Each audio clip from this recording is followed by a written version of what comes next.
Series का question number 6 मैंने लिया है, जिसमें आपको दिया हुआ है एक अमाइड विद ब्रोमीन और कंडीशन में आपको दिया हुआ है एक बेस और एक आपको दिया हुआ है एनहाइड्रस मिथनॉल जो एज ए न्यूक्लियोफाइल काम करेगा।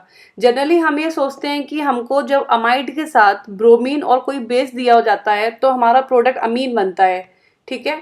होपमैन ब्रोमाइड रिएक्शन होता है। ये होपमैन ब्रोमाइड रिएक्शन तो है, लेकिन इसमें प्रोडक्ट आपका अमीन नहीं बनेगा, क्योंकि यहाँ पे क्लियरली लिखा हुआ है नो वाटर। मतलब आपको जो ये मिथनॉल दिया हुआ है ये एनहाइड्रस मिथनॉल है, इसमें वाटर प्रेजेंट नहीं है। तो सबसे पहले क्या होगा, आपका जो ये अमाइड है, तो अमाइड में आपके पास दो ऐसे एच हैं जो एसिडिक एच हैं और आपको बेस दिया हुआ है CH3ONA जो एज ए बेस काम करेगा। तो बेस का पहला काम ही होता है प्रोटॉन को निकालना। तो जब ये बेस आपको दिया हुआ है तो इसका पहला काम ही होगा एसिडिक प्रोटॉन को रिमूव करना। तो जब ये एक प्रोटॉन को रिमूव कर लेगा तो आपके N पे आ जाएगा नेगेटिव चार्ज, एनाइन जनरेट हो गया।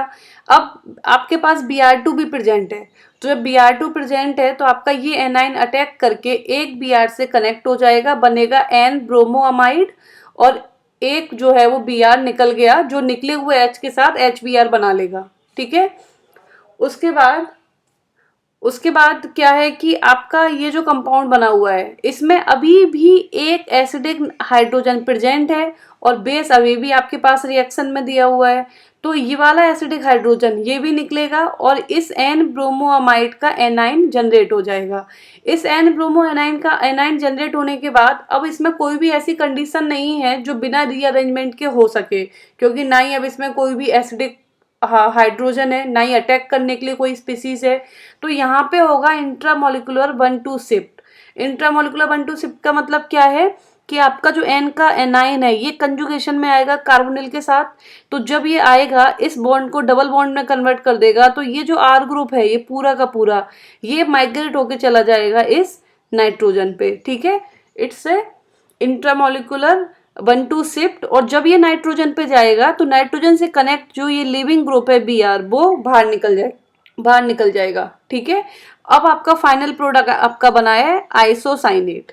तो ये आपका हो गया होपमैन ब्रोमाइड में जो इंटरमीडिएट बनता है आइसोसाइनाइड, ये आपका यहाँ तक इंटरमीडिएट आपका बन गया है। अब डिपेंड करेगा आपको कंडीशन क्या दी हुई है। देखिए इस स्पीसीज के बाद ये जो इंटरमीडिएट बना हुआ है इसको आइसोलेट भी किया जा सकता है।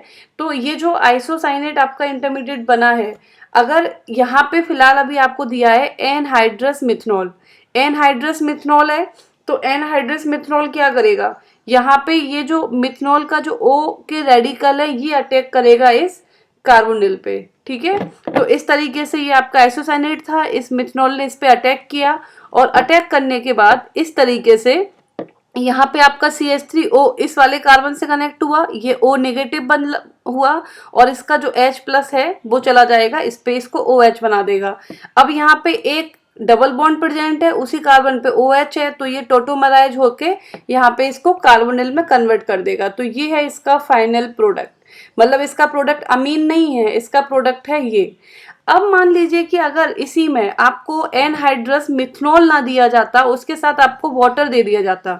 अगर आपको वाटर दे दिया जाता और बेसिक कंडीशन आपको ऑलरेडी बेस दिया हुआ है तो बेसिक हाइड्रोलिसिस इसमें हो जाता। और बेसिक हाइड्रोलिसिस किस तरीके से होती, H2O अटैक करता, ये कन्वर्ट हो जाता, ये ग्रुप टोटोमराइज हो जाता, ये इस तरीके से टोटोमराइज होके ये बना लेता।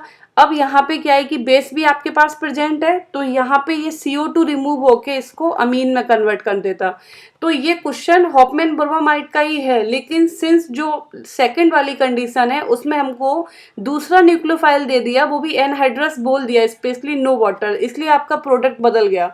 अगर आपको वाटर भी दिया जाता तो उस टाइम पे आपका प्रोडक्ट अमीन ही बनता। Thank you very much.